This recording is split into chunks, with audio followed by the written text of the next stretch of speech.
It's taken on and off a good month to write the narration for this video, and I've come to the realisation that I am a terrible influence. I've always had little concern for safety and value the thrill of the chase, the challenge, the rush over everything else.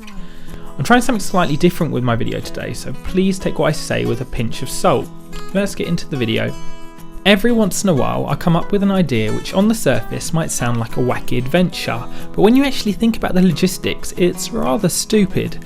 Naming just a few amusing examples: carrying a mountain bike up the top of a volcano in attempt to ride down the other side, no helmet, and crashing on the way down.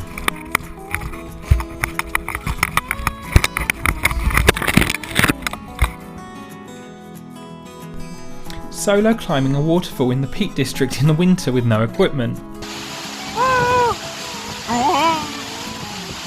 Kayaking almost the distance of a half marathon without a life jacket.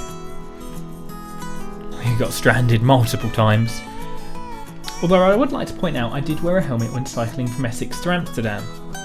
Despite not even scratching the surface of irresponsible stuff I've done throughout my life, I've always somehow got lucky and managed to come out the other side relatively unharmed. Not to say I haven't had my fair broken bones, scuffed knees, bumps and bruises, and although some people might consider one or two of the things I've done as dangerous, I never really felt in real danger. Now, in an abysmal attempt to try and justify my risky ventures, I feel I'd best explain one of the things that does scare me, more than anything else I've ever done. As a 28-year-old male, generally in the United Kingdom the average life expectancy would be just over 80 years. I'm expected to have roughly another 52 years on this planet, providing I don't kill myself in one of my escapades. Sounds like a reasonable amount of time, but when you consider the average person sleeps 8 hours a night, roughly a third of a day, that works out that my 52 years becomes a more depreciated number of 34 years of waking life left. Now consider there are 250 working days in a year. I've always commuted to London, meaning I'm up very early and back home even later, and it never really leaves much time for enjoyment. So the 3 days I do have are the weekends, right? Bearing in mind the retirement age is 68 in the UK, so after some basic calculations, that leaves me with a total of slightly over 7 years of me time left. And the scary thing is, this isn't the 7 years of enjoyment. Half this time comes from post-retirement, when I'm more fragile, higher chance of arthritis, dementia, and more risk to physical and mental health. Despite life being the longest thing you'll ever do, it's far too short. And I don't want to live my life as if I was on an assembly line, following the path of least resistance and checking off the generic life tick boxes. Finish school, get a job, buy a house, get married, have children, repeat. Don't walk here, don't swim here, don't climb this. As children it was our instinct to climb, take risks, from scaling the tallest tree in the park to riding our bikes with no hands. There is a risk of immediate danger, possible broken bones, bruises, and the reward being nothing more than a short burst of pride that soon dwindles in preparation for the next big risk. But as adults we are generally more risk avoidant, sidestepping things that might be difficult, uncomfortable, unsafe and dangerous in favour for an easy life. But life was never meant to be this easy. Instead of hunting we go to Tesco's. Instead of talking we now wear headphones. We don't need to worry about food, shelter or water. And despite my tone suggesting otherwise, this is a good thing. But it is in my humble opinion, of a person that's talking to you across the internet, we should all be taking more risks. Not suggesting something dangerous, but might require a little bit of effort and maybe make you feel uncomfortable.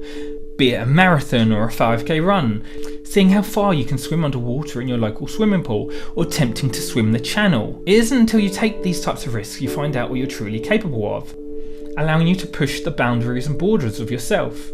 I am going to read an extract of a poem that hit close to home, because you know, spoken word poetry has always been and always will be extremely cool. The artist's name is Koyczan, the poem is called Pin to the Dish, and I'll leave a link to the full poem in the description, so please do check him out.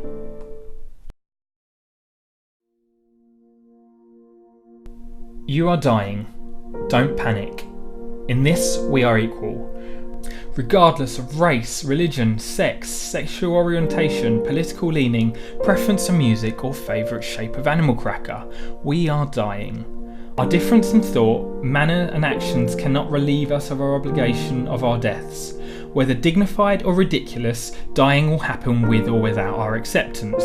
Whether by natural causes or by accident, by sickness, disease or famine, by boarding the wrong plane or turning the wrong way up a one-way street, by ordering a chicken in a far too sketchy restaurant, or by really intense orgasm, which believe me is my preference. However it happens, it will happen. And everything you will be reduced to a box being ticked off on a really long to-do list. Think of the book you never wrote, think of the hand you never held, the movie you never made, the chance you never took. What are you waiting for? You are dying. So think of all the nevers, the never-evers. Never had that staring contest with my dad. Never got to be the better man I told my friends I was going to be. Never ever.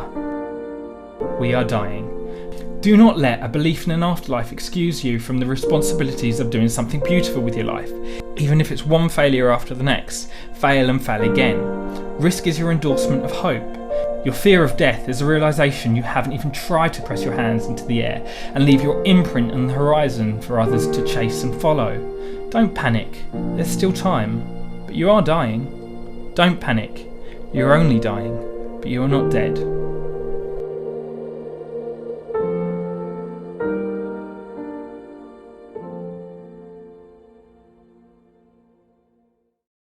So, I'm going to come full circle and actually talk about the reason I was making this video. I've always liked the idea of kayaking on Guy Fawkes night, or fireworks night. Sitting on top of the open water, watching fireworks being gently rocked by the waves. But if we're being realistic, this is a terrible idea. Bitterly freezing temperatures, and even if you're lucky to go out on a clear night, you're going to get soaked through regardless. The risk of falling in, getting pneumonia, as well as many other dangerous outcomes, it's not worth thinking about. Luckily, I have some friends who are as crazy as I, so I didn't do it alone. And I got some rather anticlimactic videos, and I really did enjoy my time on the water despite knowing it's not for everyone. If you do think you'll try something outside your comfort zone, please let me know in the comments below. And just to reiterate, I don't want to encourage any risky behaviour.